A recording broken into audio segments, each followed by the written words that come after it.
Natalo sa bingo kaya ng hold up ang isang lalaki sa Dasmariñas, Cavite.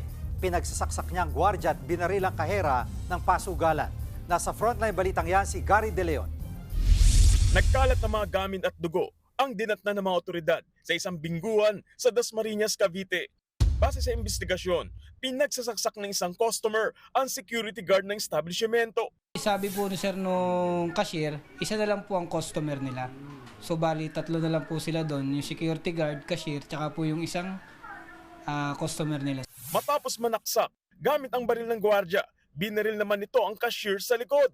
Pumunta rin siya sa kaha at nanguha ng pera. Tumakas ang hold-upper matapos ang insidente pero nahuli naman agad. Dahil nga po regular na customer yung suspect po natin, at yung pong e-bingo ay meron po silang policy na kapag customer ka, kailangan mo mag-submit sa kanila ng identification card. Nabawi naman ng mga pulis ang ginamit niyang patalim at baril sa isang bakanting lote. Pero ang pera, kalahati na lang ang natira. Baon na raw sa utang at tulong pa sa e-bingo. Kaya gumawa na raw ng paraan ng suspect para makabawi.